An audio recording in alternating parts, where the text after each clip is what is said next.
affordable housing and middle-income housing and housing for low-income folks. And that's present all around us, Brother Allen.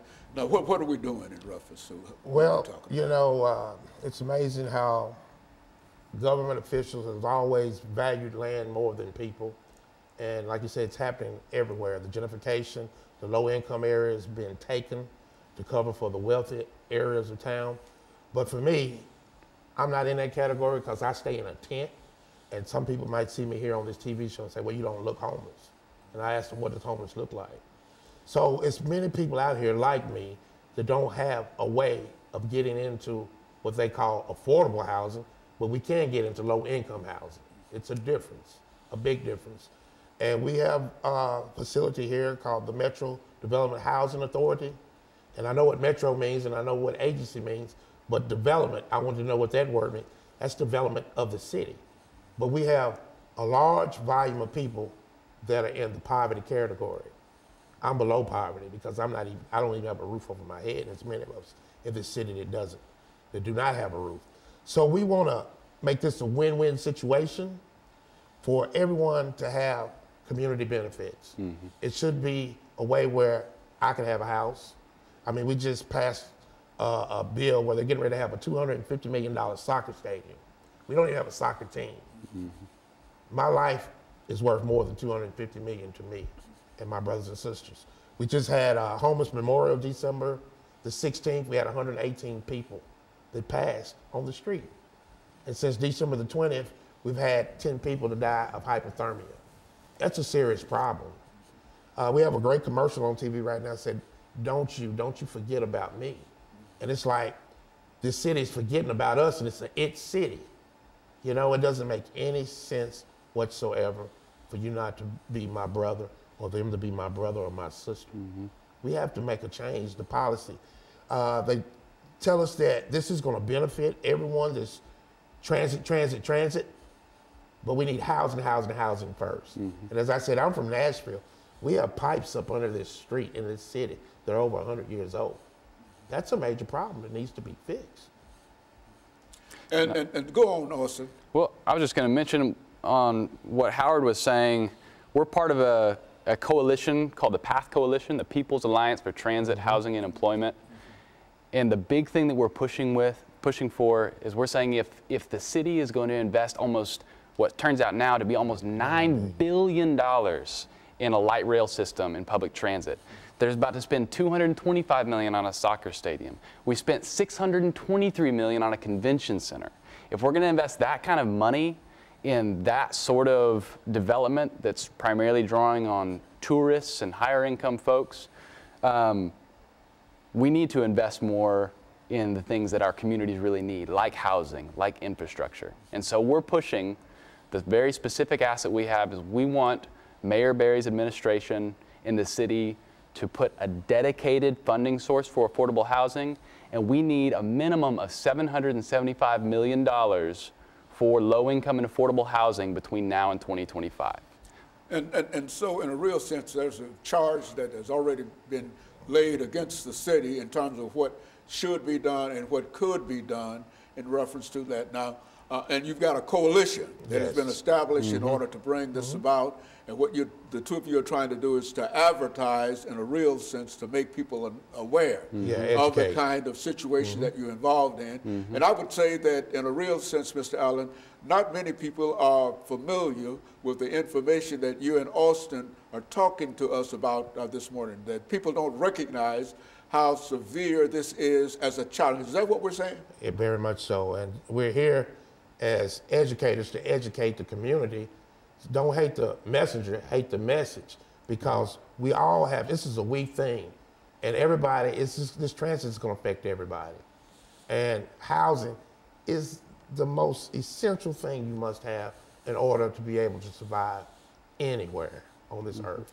And so what we'll do, we'll take this second commercial break, and when we come back, we'll talk about development in a real sense, because I think that there is an aspect of housing and development that would play a very, very significant role in terms of what the two of you are talking about. And so what we're going to do, we're going to take our second commercial break and come back with 10 minutes. Okay. That will give the two of you an opportunity to talk about some of the issues involved with development.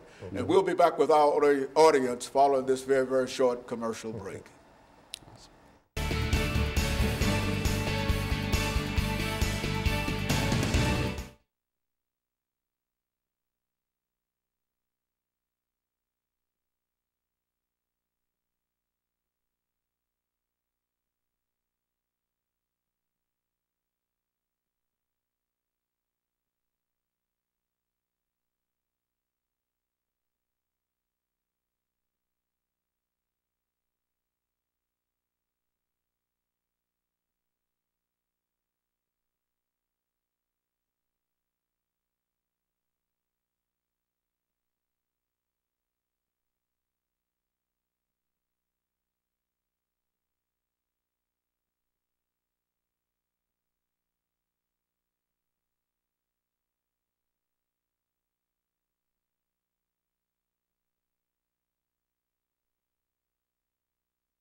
Thank you and welcome back to the final segment of the show for today.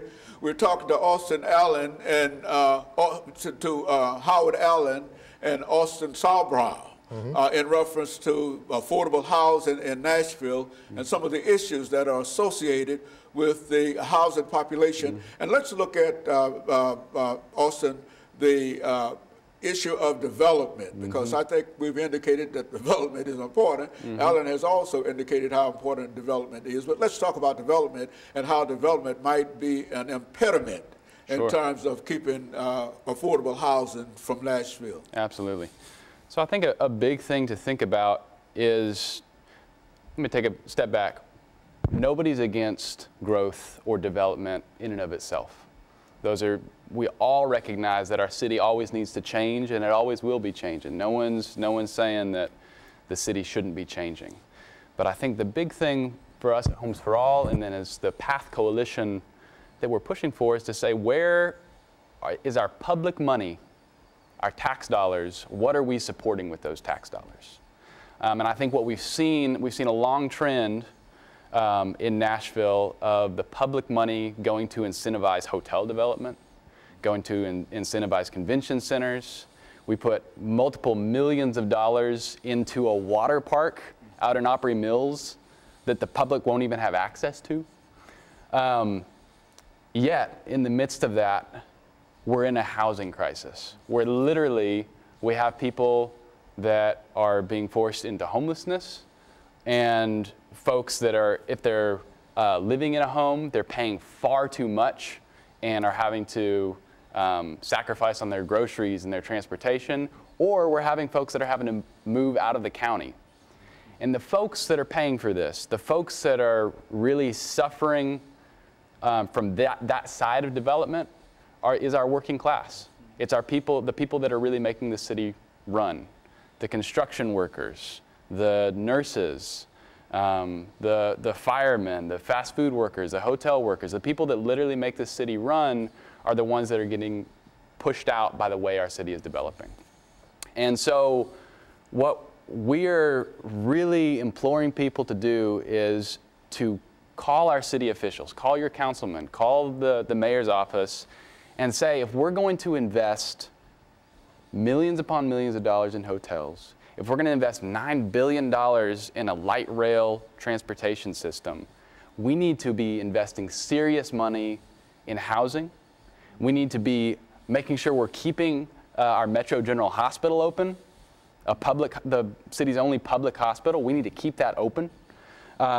We need to fund a community oversight board where the people can actually where the police will actually be held accountable to the city and to the civilians. We need to make sure that we're providing living wage jobs on any public projects. And we need to make sure that before we invest $9 billion in light rail, we need to make sure that we're taking care of the transportation system we have now. Folks have been arguing for years that we need to expand our bus routes. We need to get 24-hour service on some lines so people can get to and from work. And so really, we're just calling for some basic public investment that actually benefits the whole community. Alan?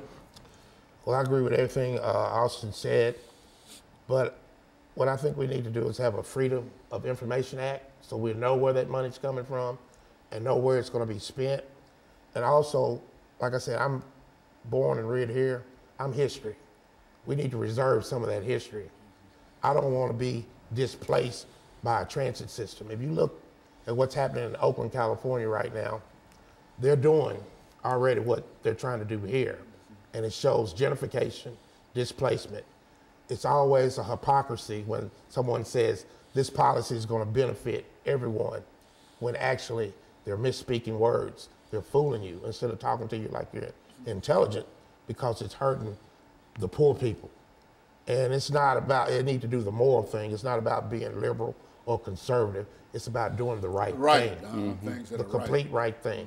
And like I said, you're going to displace a lot of people. You're going to, I don't know what the point is that you're really trying to do to the least of thee, because I'm your brother. You can't forget about me. There's plenty of us out here like this. And it's going to take a we thing, and silence is no option here in the so-called It City. General Hospital, I stand up to Councilman Glover for stopping that, because that's where I go, you know. We have 3 nucleuses right off of Jefferson Street, which is Fisk, Meharry, and Tennessee State. And if you didn't have that, you wouldn't have a Nashville, you know? And I just want to emphasize on what Austin said. We want community benefits for everyone.